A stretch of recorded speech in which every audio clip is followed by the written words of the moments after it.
সিঁড়িতে পড়ে আছে রক্তাক্ত বেশ কয়েকজন, চারপাশে হুড়োহুড়ি আর ভাঙচুরের নমুনা।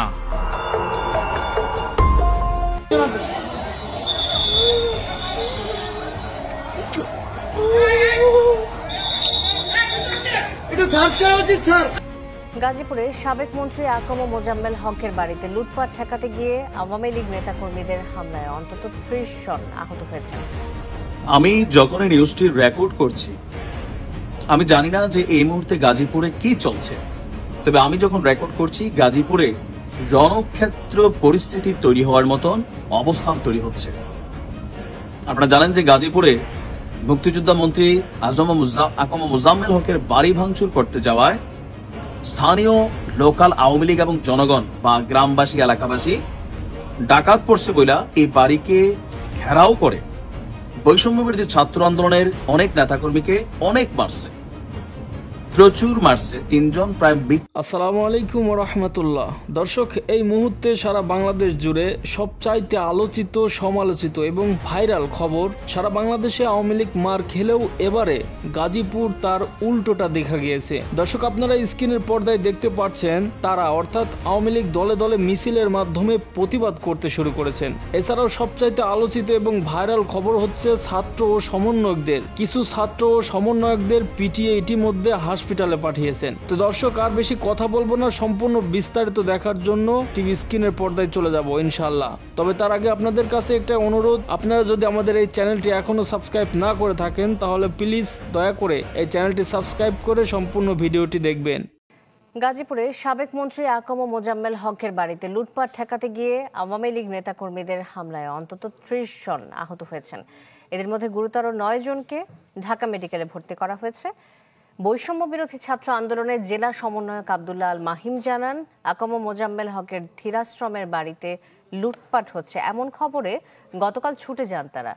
এ সময় মসজিদের মাইকের ঘোষণা দিয়ে ছাত্রদের উপর হামলা চালায় আওয়ামী লীগ, ছাত্রলীগ ও যুবলীগের কর্মীরা। পরে ঘটনাস্থলে গিয়ে আইনশৃঙ্খলা বাহিনী পরিস্থিতি নিয়ন্ত্রণে আনে। রাত ৩টার দিকে গাজীপুর শহীদ তাজউদ্দিন হাসপাতালে ভর্তি আহতদের দেখতে যান শারজিস আলম এবং হাসনাত আব্দুল্লাহ।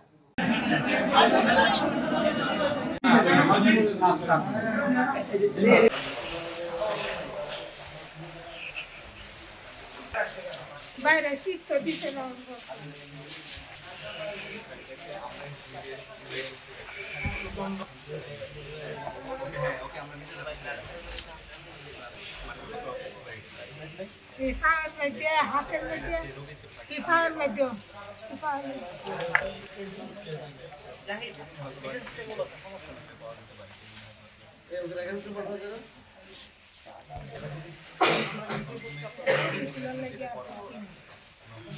কি বলছি জানেন?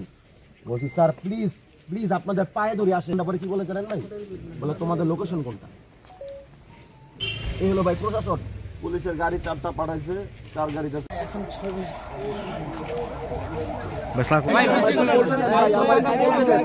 আমি ভাইদের কখনো একসাথে পাই না। আমার বলতে দেন ভাই, একটু একবার ঢুকি এলাকার মধ্যে। ঢুকার সময় আমার একজন আটকায়, 2-3 জন আটকায়, বলে আপনি কেদের লোক? পরে আমি ভাই এখানে জিয়া বলেন যে 2-3 জনকে মারা ফেলছে। এখন আমার তো ভাই এটা বিশ্বাস করা লাগবে, আমি তখন যাই না ভিতরে সিচুয়েশন কি, কারণ আমি দেখতেছি প্রতিটা মানুষের হাতে রামদা। পরে আমি পুলিশ বিশ্বাস করেন ভাই, ওদের নাকি 3 জন নাকি মারা ফেলেছে এটা বলতেছে। আপনি একটু এখানে দাঁড়ায় লোকেশন দেন, লাইভ লোকেশন দেন, বাড়ির নাম্বার কত, রাস্তার নাম্বার কত। 2.5 ঘন্টা পরে ভাই পুলিশ আমার বাড়িতে আগে পরে 4 থেকে 5 জন। এবং তাদের কাছে যখন আমরা আবার যাই তখন তারা কি বলে জানেন ভাই, আমাদের তাদের কাছে যাওয়া লাগছে। মেহেরপুরের মুজিবনগর স্মৃতি কমপ্লেক্সের পাশে থাকা ঐতিহাসিক 7ই মার্চের ভাষণের শেখ মুজিবুর রহমানের ভাস্কর্য ভেঙে ফেলা হয়েছে। এছাড়াও জেলায় জেলায় ভাঙা হয়েছে শেখ মুজিবের মুরাল। হামলা, ভাঙচুর এবং আগুন দেয়া হয়েছে সাবেক সেনাপ্রধান, সাবেক মন্ত্রী এবং সাবেক সংসদ সদস্যদের বাড়ি এবং আওয়ামী লীগের কার্যালয়ে। সহকর্মীদের দেয়া তথ্য এবং ছবিতে প্রতিবেদন। মেহেরপুরের মুজিবনগর স্মৃতি কমপ্লেক্সের পাশে থাকা ঐতিহাসিক 7ই মার্চের ভাষণের শেখ মুজিবুর রহমানের ভাস্কর্যটি ভেঙে ফেলা হয়েছে। বৃহস্পতিবার রাতে মুজিবনগর স্মৃতি কমপ্লেক্সের ভাস্কর্য ভেঙে প্রায় 2 কিলোমিটার দূরে কেদারগঞ্জ বাজারে প্রধান সড়কের মাঝখানে ফেলে রাখা হয়। এছাড়াও মুজিবনগর মুক্তিযোদ্ধা কমপ্লেক্সের দেয়ালে থাকা শেখ মুজিবের প্রতিকৃতি ভাঙচুর করা হয়। এদিকে বৃহস্পতিবার রাতে নোয়াখালীর বেগমগঞ্জে সাবেক সেনাপ্রধান মঈন ইউ আহমেদের গ্রামের বাড়ি ও তার ছোট ভাই ও জেলা আওয়ামী লীগের সাবেক সহসভাপতি মিনহাজ আহমেদ জাবেদের বাড়িতে ভাঙচুর ও লুটপাট করে আগুন দেয়া হয়। রাজশাহীতে আওয়ামী লীগের সভাপতি মণ্ডলীর সদস্য ও সাবেক মেয়র AHM খায়রুজ্জামান লিটনের বাসভবনের সামনের অংশ বৃহস্পতিবার রাতে গুঁড়িয়ে দেওয়া হয়। বৃহস্পতিবার নওগাঁয় সাবেক খাদ্যমন্ত্রী ও জেলা আওয়ামী লীগের সাধারণ সম্পাদক সাধনচন্দ্র মজুমদারের বাড়িতে ভাঙচুর ও অগ্নিসংযোগ করেছে বিক্ষুব্ধ জনতা। কুমিল্লা জেলা ও দায়রা জজ আদালত প্রাঙ্গণে ও নগর পার্কে শেখ মুজিবের মুরাল গুঁড়িয়ে দেওয়া হয়। জামালপুরের সরিষাবাড়িতে নানা সময়ে বিতর্কিত সাবেক তথ্য ও সম্প্রচার প্রতিমন্ত্রী মুরাদ হাসানের বাড়িতে বৃহস্পতিবার রাতে ভাঙচুর ও আগুন ধরায় বিক্ষুব্ধ লোকজন। একই সময় উপজেলা আওয়ামী লীগের সভাপতি সানোয়ার হোসেন বাদশার বাড়িও ভাঙচুর হয়। সামাজিক যোগাযোগ মাধ্যমে ঘোষণা দিয়ে লক্ষ্মীপুর ৪ আসনের আওয়ামী লীগ নেতার বাড়িতে ভাঙচুর ও অগ্নিসংযোগ করেছে বিক্ষুব্ধ ছাত্র জনতা। এছাড়া লক্ষ্মীপুর ২ আসনের সাবেক এমপি ও জেলা আওয়ামী লীগের সাধারণ সম্পাদক নুরউদ্দিন চৌধুরী নয়ন সহ দলের নেতাদের বাড়ি ভাঙা হয়।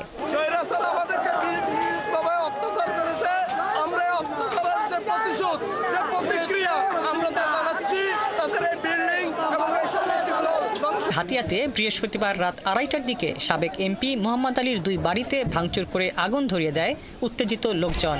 এ সময় তারা মোহাম্মদ আলীর ১১টি বোটেও আগুন ধরিয়ে দেয়। বরগুনায় সাবেক সংসদ সদস্য ধীরেন্দ্র দেবনাথ শম্ভুর বাসা ও জেলা আওয়ামী লীগ কার্যালয়ে ভাঙচুর করে লোকজন।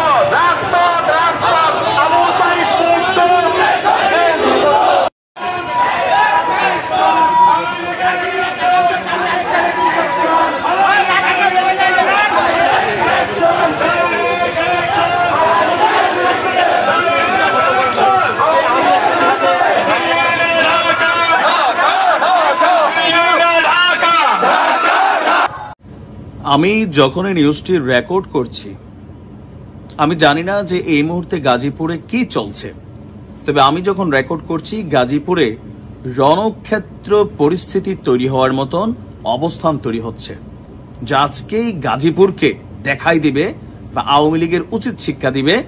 একটা স্ট্যাটাস দিচ্ছেন আমরা আসছি, আমরা কারা? বৈষম্য বিরোধী ছাত্র আন্দোলন বা জনতা বা নাগরিক কমিটি। অপরদিকে গাজীপুরে সাবেক মেয়র জাহাঙ্গীর বা আওয়ামী লীগের সমর্থকরা বলছে আসো মনু খেলা হবে। আপনি বুঝতে পারছেন কি ঘটতে যাচ্ছে? এই মুহূর্তে ইউনূস সরকারের সেনাবাহিনী, ইউনূস সরকারের পুলিশ বাহিনী, র্যাব, বিজেপি, আমি জানি না তারা কি ভূমিকা আছে, তবে মুজাম্মেল হক সাহেবের বাড়ির আশেপাশে সেনাবাহিনীর অবস্থান আছে, কারণ এই ছাত্রদেরকে সেখানে মাইরাই ফেলতো সবাইকে যদি সেনাবাহিনী গিয়া তাদেরকে বাঁচাইয়া না আনতো। তো বুঝতে পারছেন যে ক্ষোভটা ৩২-এর ক্ষোভটা আওয়ামী লীগের নেতাকর্মীদের মনে আছে। আশেপাশে যা হচ্ছে বা লোকালি সবার উপরে হামলা হবে এই ভয় থেকে তারা কিন্তু এটা প্রতিরোধ করে বসছে। ইভেন গাজীপুরে জাহাঙ্গীরের যে ক্ষমতা, ইভেন গতকাল কোনো একটা ফোন কল রেকর্ড ফাঁস হয়েছিল, আপনারা দেখছিলেন নিশ্চয়ই। সেখানে কিন্তু কিভাবে কি করতে হবে অনেকের সাথে একটা গ্রুপ কলে কথা বলছিলেন। দর্শক, আপনাদেরকে অনেক ধন্যবাদ এতক্ষণ পর্যন্ত আমাদের সাথে থাকার জন্য। আপনারা দেখছিলেন এই মুহূর্তে আমাদের হাতে থাকা আজকের সবচাইতে আলোচিত এবং সমালোচিত সর্বশেষ আপডেট সংবাদগুলো। প্রিয় দর্শক বন্ধুরা, আপনারা জানেন যে আমরা বর্তমান সময়ের সাথে আপডেট থেকে বাংলাদেশের ভাইরাল রাজনৈতিক প্রেক্ষাপট ঘটনা থেকে বিচার বিশ্লেষণ করে বর্তমান সময়ের সবচাইতে গুরুত্বপূর্ণ সংবাদগুলো খুঁজে বের করে তারপর আমরা আপনাদের সুবিধার জন্য প্রচার করে থাকি, যাতে করে আপনাদের কোনো খোঁজাখুঁজির ঝামেলা না করতে হয় এবং সেই সাথে এক ভিডিওর মধ্যে সারাদিনের সবচাইতে আলোচিত ভাইরাল খবরাখবর একসাথে দেখতে পারেন এবং সেই সাথে আপনারা বর্তমান সময়ের সাথে আপডেট থেকে বাংলাদেশের রাজনৈতিক বর্তমান অবস্থা ও পরিষ্কার সুন্দরভাবে জানতে পারেন। তো দর্শক, বরাবরের মতো ভিডিও সম্পর্কে আপনার কোনো মতামত থাকলে অথবা আপনি যদি কোনো তথ্য দিয়ে আমাদেরকে সহযোগিতা করতে চান তাহলে আপনিও যুক্ত হতে পারেন আমাদের ফেসবুক পেজে, অথবা এই ভিডিওর নিচে কমেন্টে তুলে ধরতে পারেন আপনার সুন্দর যে কোনো মতামত। পরিশেষে আবার আপনাদের কাছে একটা অনুরোধ করব, ভিডিওটি একটা লাইক দিয়ে চ্যানেলটি সাবস্ক্রাইব করে সর্বদা আমাদের সাথে থাকবেন। তো প্রিয় দর্শক বন্ধুরা, সেই সাথে পরবর্তী আলোচিত আপডেট সংবাদ দেখার আমন্ত্রণ জানিয়ে আজকের মতো এখানেই বিদায় নিচ্ছি। সবাই ভালো থাকবেন, সুস্থ থাকবেন। আল্লাহ হাফেজ।